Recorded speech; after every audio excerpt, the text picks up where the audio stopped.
Assalamualaikum warahmatullahi wabarakatuh. Alhamdulillahi rabbil alamin. Nahmaduhu wa nusallim ala rasulihil karim, amma ba'd.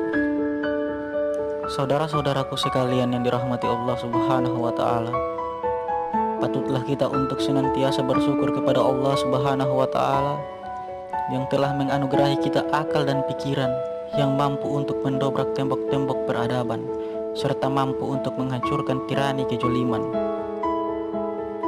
Salawat serta salam tak lupa kita haturkan kepada junjungan kita, sang revolusioner sejati, baginda Nabi Muhammad sallallahu alaihi wasallam. Semoga berkah dan syafaatnya akan tercurah kepada kita selaku umatnya yang masih setia dan masih segaris perjuangan dengan beliau. Saudara-saudaraku sekalian yang dirahmati Allah subhanahu wa ta'ala, manusia adalah makhluk Allah yang Allah karuniakan akal dan pikiran yang menjadi pembeda antara kita manusia dengan bangsa binatang. Manusia adalah makhluk Allah yang Allah anugerahi kecerdasan emosional dan juga kecerdasan spiritual. Manusia adalah makhluk Allah yang Allah ciptakan dengan sesempurna mungkin.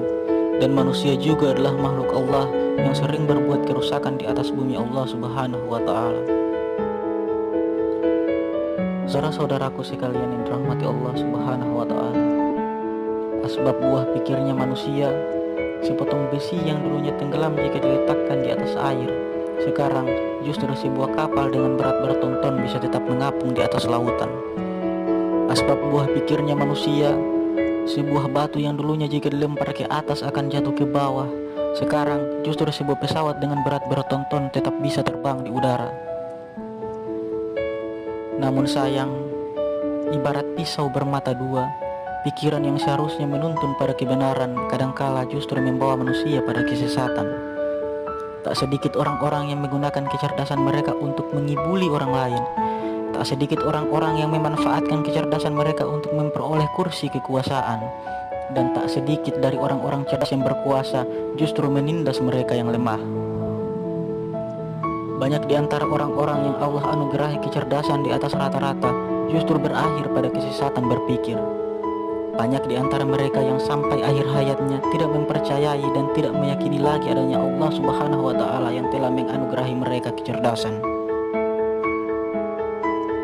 Saudara-saudaraku sekalian yang dirahmati Allah subhanahu wa ta'ala, Allah subhanahu wa ta'ala berfirman dalam Quran surah Al-Imran ayat 191 yang artinya, yaitu orang-orang yang mengingat Allah sambil berdiri atau duduk atau dalam keadaan berbaring dan mereka memikirkan tentang penciptaan langit dan bumi.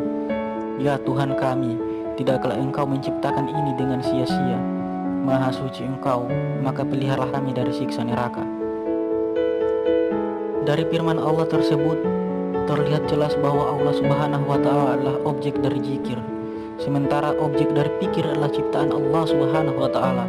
Sebab meskipun akal memiliki kebebasan yang seluas-luasnya untuk membaca alam raya ini, akan tetapi akal memiliki keterbatasan untuk memikirkan zat Allah subhanahu wa ta'ala. Sebagaimana sabda Rasulullah sallallahu alaihi wasallam yang diriwayatkan oleh Abu Nuaim melalui Ibnu Abbas, berpikirlah tentang makhluk Allah dan jangan berpikir tentang Allah.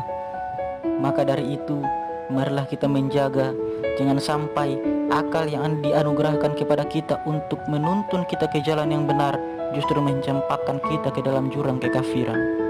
Sekian, ihdinas siratal mustaqim. Wassalamualaikum warahmatullahi wabarakatuh.